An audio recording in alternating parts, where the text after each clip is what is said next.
Bismillahirrahmanirrahim. Assalamualaikum warahmatullahi wabarakatuh. Innal hamdalillah nahmaduhu wa nasta'inuhu wa nastaghfiruh wa na'udzu billahi min shururi anfusina wa min sayyiati a'malina. May yahdihillahu fala mudilla lahu wa may yudlilhu fala hadiyalah. Asyhadu an la ilaha illallah wahdahu la syarika lah wa asyhadu anna Muhammadan abduhu wa rasuluhu alladzi la nabiyya ba'dah. Allahumma salli wa sallim ala sayyidina Muhammadin wa ala alihi wa sahbihi ajma'in. Amma ba'd. Hadirin kaum muslimin wal muslimat, jamaah Masjid Al-Jabbar yang sama-sama mengharap ridha Allah Subhanahu wa taala. Alhamdulillah, pada kesempatan siang hari ini marilah kita bersyukur kepada Allah Subhanahu wa taala atas limpahan rahmat dan karunia-Nya, atas berbagai nikmat-Nya yang tidak pernah berhenti memberikan kepada kita. Alhamdulillah, dengan nikmat tersebut kita masih bisa menggunakan nikmat-Nya dalam rangka ketaatan kepada Allah Subhanahu wa taala dengan sama-sama melaksanakan ibadah salat duhur secara berjamaah. Mudah-mudahan Allah Subhanahu wa taala menerima setiap rangkaian amal ibadah kita, baik ibadah yang wajibnya ataupun ibadah yang sunnahnya. Amin ya Allah ya rabbal alamin. Hadirin jamaah Masjid Al-Jabbar yang Allah muliakan, di salat zuhur ini kita sambil istirahat, marilah untuk senantiasa kita merenung, untuk senantiasa mensyukuri, menelaah, meneliti kenikmatan-kenikmatan yang Allah diberikan kepada kita, kehidupan yang sampai detik ini Allah berikan kesempatan usia kepada kita. Meskipun dalam kehidupan tersebut berbagai aneka macam ragam kegiatan yang bisa kita lakukan. Dalam menjalani kehidupan di dunia ini, kita sebagai manusia tidak terlepas dari kebutuhan-kebutuhan yang menunjang keberlangsungan hidup kita.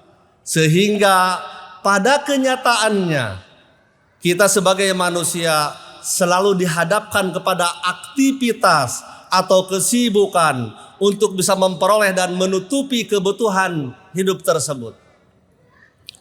Ada di antaranya ketika di pagi hari kita berangkat untuk mencari ridho Allah, untuk mencari nafkah lewat perdagangan. Ada juga di sekeliling kita Masjid Al-Jabbar begitu banyak pertanian, menuju ke pertanian untuk mencari ridho Allah. Dan ada juga yang berbisnis berbagai macam apapun itu aktivitasnya. Niatkan itu semua semata-mata untuk mengharap ridho Allah, agar setiap aktivitas yang kita lakukan menjadi nilai pahala di hadapan Allah Subhanahu wa taala.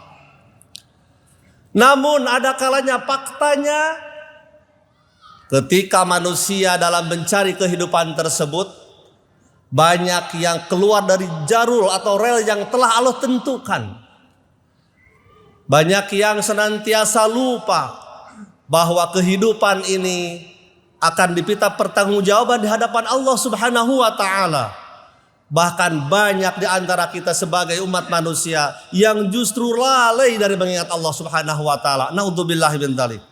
Oleh sebab itu, di tempat yang mulia ini saya mengingatkan untuk diri saya pribadi, marilah untuk senantiasa kita ingat tujuan kita hidup di dunia adalah untuk beribadah kepada Allah Subhanahu wa taala. Sebagaimana Allah Subhanahu wa taala berfirman di dalam surat Ad-Dhariyat ayat ke-56, aku ciptakan jin dan manusia semata-mata untuk beribadah kepada Allah Subhanahu wa taala. Itu dasarnya. Makanya Imam Al-Ghazali rahimahullah, beliau mengatakan, ad-dunya majratul akhirah. Dunia itu ladang untuk bekal kita di akhirat. Oleh sebab itu, jauh-jauh hari Allah Subhanahu wa taala memberi bimbingan kepada kita semua dalam firman-Nya, a'udzubillahi minasyaitonir rajim, bismillahirrahmanirrahim. Ya ayyuhalladzina amanu la tulhikum amwalukum wala auladukum an dzikrillah. Dengan kalimat yang indah Allah Subhanahu wa taala berfirman menyeru, wahai orang-orang yang beriman.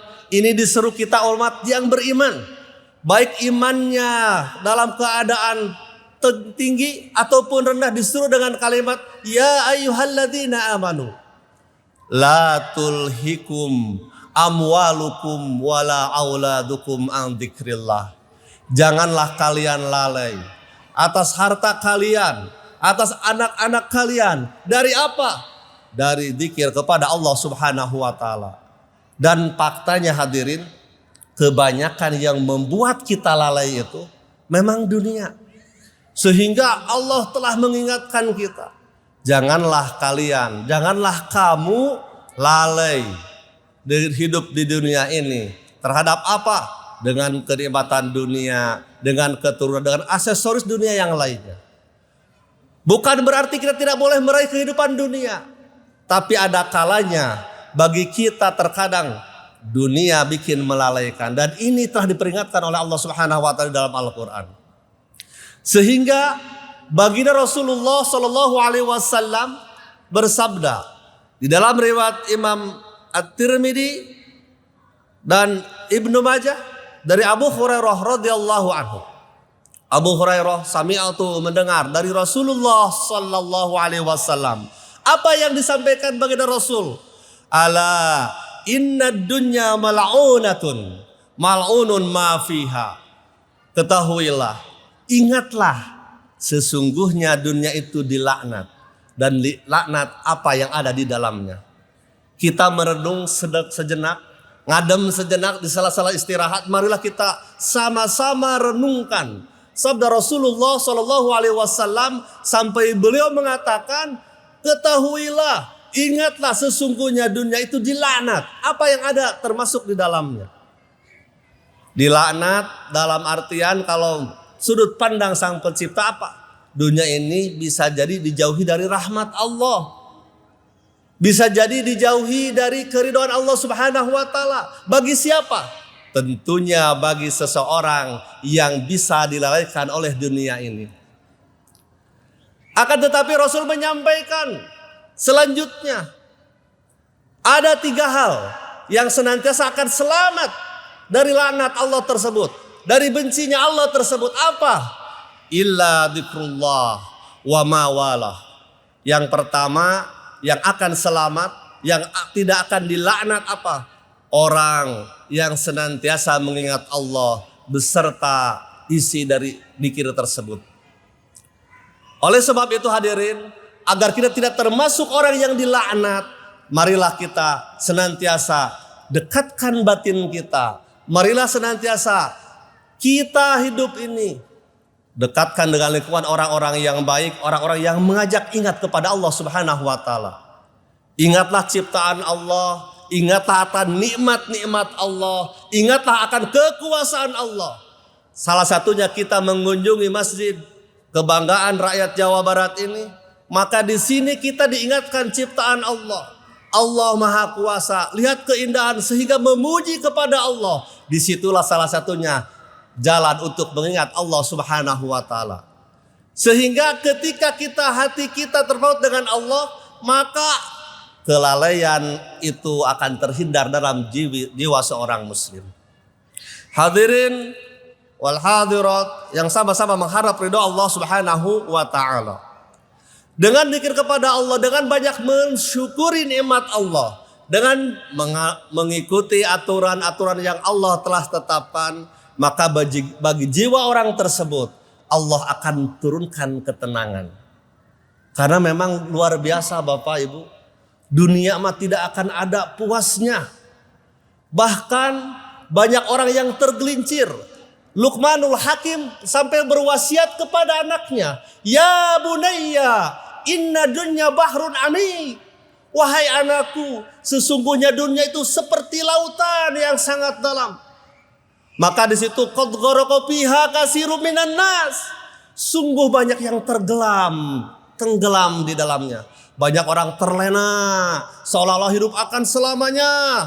Banyak orang yang terlena, mengambil rezeki, mencari nafkah, mencari kehidupan, lupa akan ibadah kepada Allah. Itulah yang dicantumkan oleh Luqmanul Hakim. Qad gharaqa fiha katsirum minan nas. Banyak orang yang tenggelam di lautan tersebut. Banyak orang yang terlena dengan kenikmatan dunianya yang hanya sementara. Maka selanjutnya apa yang disampaikan Luqmanul Hakim kepada anaknya? Waj'al safinataka taqwallah. Maka jika engkau ingin selamat dari samudra lautan yang sangat dalam, jadikanlah perahumu, safinah perahumu atau kapalmu, takwa kepada Allah Subhanahu wa taala. Artinya apa? Jadikan kehidupan ini, usia kita, ilmu kita, tenaga kita, kesehatan kita dijadikan untuk mendekat kepada Allah Subhanahu wa taala dengan cara menaati perintahnya. Insya Allah itu yang akan selamat. Waj'al safinataka taqwallah. Itulah orang yang tidak akan dilaknat. Kata baginda Rasulullah sallallahu alaihi wasallam, orang yang senantiasa mengingat Allah, orang yang senantiasa mendekat beribadah kepada Allah Subhanahu wa taala. Hadirin kaum muslimin wal muslimat yang sama-sama mengharap ridha Allah. Yang kedua, siapa lagi yang tidak akan terlanat itu? Rasulullah sallallahu alaihi wasallam menyampaikan, wa alimun, orang yang berilmu. Orang yang berilmu yang mengamalkan ilmunya, terutama ilmu agama. Karena dengan ilmu segala sesuatu akan baik kita jalankan. Ibadah tanpa ilmu maka nilainya akan nol. Ibadah apapun tanpa dilandasi dengan ilmu yang jauh dari syarat dan rukunnya, maka ibadah tersebut bisa tertolak. Pantas saja Rasul menyampaikan wa alimun, orang yang berilmu yang akan selamat, yang mengamankan ilmunya. Mudah-mudahan salah satunya ketika Allah memberikan ilmu kepada kita, ilmu itu barokah sehingga kita bisa mengamalkannya untuk mendekatkan diri kepada Allah Subhanahu wa taala. Yang ketiga, apa lagi? Yang selamat dari laknat Allah, kata Rasulullah sallallahu alaihi wasallam, au muta'allimun. Di antaranya baginda Rasul menyampaikan orang yang akan selamat, yang tidak akan kena laknat itu orang yang senantiasa dalam hidupnya mau mencari ilmu. Bahkan sabda Rasulullah sallallahu alaihi wasallam, barang siapa yang kita berupaya untuk menuju ilmu, maka Allah akan senantiasa mudahkan jalan untuk menuju surga. Oleh sebab itu, betapa pentingnya ilmu ini. Kita bisa mencari ilmu sekarang cukup mudah, Pak. Ketika kita berkunjung ke masjid yang megah ini, di salah sholat duhur kita ikut berjamaah, ada kultum kurang lebih 15 menit, ada nasihat. Mudah-mudahan dengan itu semua kita bisa tambah ilmu yang tadinya tidak tahu, kita diingatkan, yang tahu kita bisa amalkan. Itulah manfaat dari ilmu. Oleh sebab itu, marilah untuk senantiasa kita jangan pernah berhenti untuk mencari ilmu agar kita termasuk orang-orang yang selamat yang disampaikan baginda Rasulullah sallallahu alaihi wasallam bahwa dunia ini sesungguhnya terlanat beserta isinya kecuali yang tiga.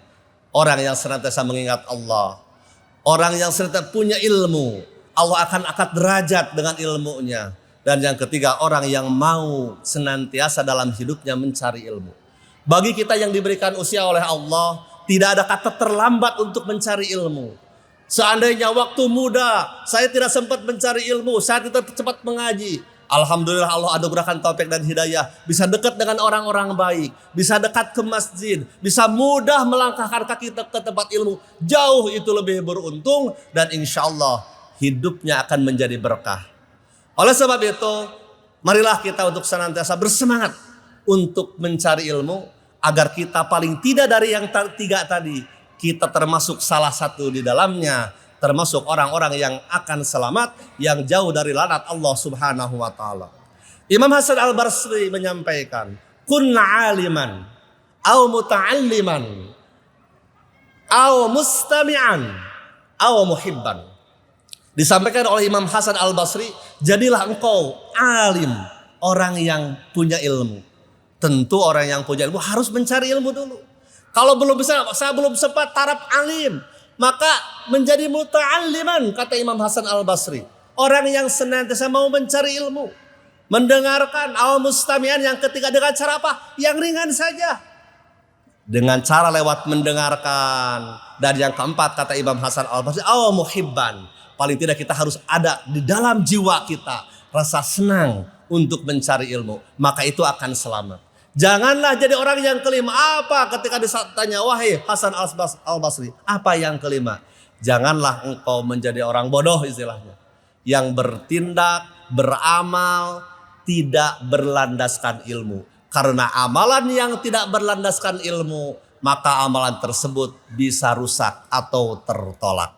Mudah-mudahan dari uraian yang singkat ini, Allah berikan taufik dan hidayah kepada kita semua untuk terus bersemangat dalam mengisi sisa hidup kita ini. Karena yakin kita hidup tidak akan selamanya. Manfaatkan masa sehatmu, kata Rasulullah, sebelum datang masa sakitmu. Manfaatkan masa kayamu sebelum miskinmu. Manfaatkan masa hidupmu sebelum datang matimu.